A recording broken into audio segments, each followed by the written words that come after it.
Hi everyone, my name is Claire Stabile and welcome to my first book critique. The theme of my first book critique is diversity and allowing students to feel accepted even if they are different, and finding acceptance in a new community or culture. So, for my first book and my featured text, it's called The Name Jar by Yang Suk Choi, and the reading level is kindergarten through 4th grade, and it has won the Caldecott Award, and it is a multicultural book. So this is about a young Korean girl named Eunhae who moved from Korea to the US, and she's about to begin her first day of school. And the book is about her experience of trying to find an American name because she thinks her Korean name is too hard to pronounce for the American kids, and she also doesn't like when the students are asking her about her name. Her class ends up giving her a jar full of American names from which she can pick her new American name. But in the end, she learns to like her Korean name and learns to keep it. So the first lesson is a 4th grade English language arts lesson, and I'm using the Ohio Standard to determine the meaning of words and phrases as they are used in a text. So before reading, I would ask the students questions. So for example, when you think about your name, what emotions are you feeling? And then I would explain that the story will be about a girl whose name had a special meaning and experiences many different emotions about her name. Then I would read the story out loud and we would discuss the story. After discussing, students are to research the meaning of their name and write one paragraph on what they found. After they write their paragraph, they are going to use the tool Flipgrid to record themselves with the meaning of their name. So right here is my link to the Flipgrid. I'll go ahead and share some guiding questions that I would provide to the students when writing their paragraph and when recording their Flipgrid. So what does your name mean? What is the origin of your name? Why did your parents give you this name? Who or what does your name remind you of? How do you feel about your name? And why is your name special to you? So now I'm going to go ahead and show you an example of my Flipgrid and what I would expect from the students. Hello. Welcome to Miss Stabile's 4th grade Flipgrid classroom. I'm so excited for this year, and I'm so excited for what's to come for everyone in this class. I'm so excited to meet you all virtually, of course, and our first assignment will be the meaning behind your name. And I'm sure everyone has read The Name Jar by now, and we have discussed questions and comprehension questions on that specific story. So our first assignment will be the meaning behind your name.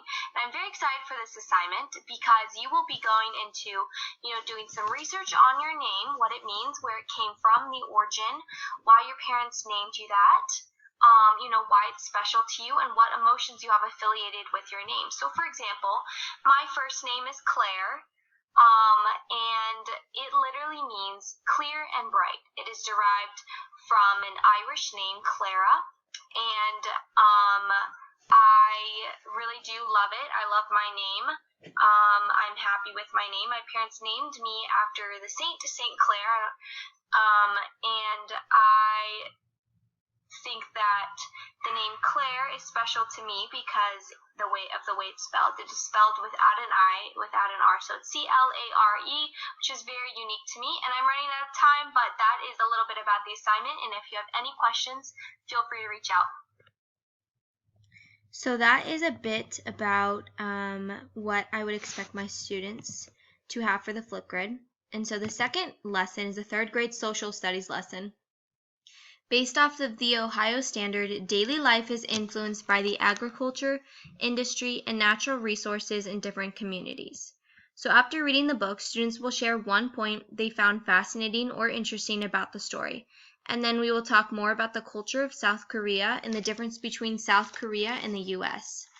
And after this, students are going to create a bubble.us and give 5 characteristics on the country of South Korea, and then include the source they used to retrieve that information. And then the next day, we will share facts with the class.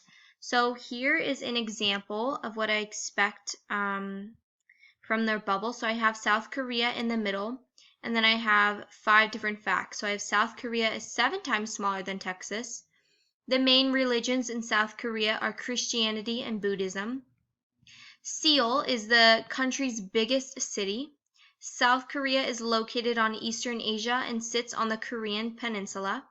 The capital of South Korea is Seoul. And then I have my resource where I found all of my facts. So going back into this, so now we're going to move on to my second book. So the second book is called The ABC Bunny by Wanda Gag, and the reading level is pre-K through second grade, and it has won the Newbery Award, and the genre is poetry. It is actually an alphabet book. So it actually goes through each letter and connects it to a word starting with that letter. And it's great for children trying to learn the alphabet. And there's even a song that goes with it, as you can sing along with the book as well. The third book is called Same, Same But Different, and the author is Jenny Sue Kostecki Shaw, and the reading level is K through 5th, and it has won the Ezra Jack Keats Award, and it is a picture book. So this is about two young boys, one named Elliot from America and the other named Kailash from India. They write letters back and forth to each other, asking and answering different questions, and realize that although their countries are very different, they have a lot in common. So they live with families and pets. They both go to school on a bus. They both like to climb trees. So basically, although they live in different places, they realize that they live in the same world and that they share a lot of similarities. The next book is Crown, an Ode to the Fresh Cut by Derek Barnes. The reading level is pre-K through 3rd. It is a Caldecott Award-winning book, and the genre is multicultural again. So this is about a young boy who goes into a barber shop to get his hair cut, and he talks about how his new fresh cut he's getting is going to impact basically his life. He talks about how confident it's going to make him, and how he's going to walk into school and ace a test and get new friends. And he also talks about how it basically re-identifies himself and that it speaks to who he is and his worth. And it's important in the classroom because it talks about different cultures and, even different haircuts, but it also talks about diversity. And students should know where they come from, and they should learn to respect and appreciate other cultures. And the last book I have is called The Sandwich Swap, and it's by Trisha Tusa, Queen Rania Al-Abdullah, and Kelly D. Puccio. And the reading level is pre-K through 2nd, and this is a Caldecott Award-winning book, and the genre is fiction. So it's about two friends from different cultures, and they spend all the time together and come to realize that one of them is eating a peanut butter sandwich, and the other is eating a hummus sandwich. And then they both think that what the other person is eating is gross. They kind of have a fallout, and then they get into an argument. And eventually they end up trying each other's sandwiches and realize it's not so bad, and then they become best friends again. So this book covers a lot about cultural differences, sharing, and also friendships, which I think is very important within the classroom. And the last part, these are my resources, and I hope you enjoyed. Thanks for watching.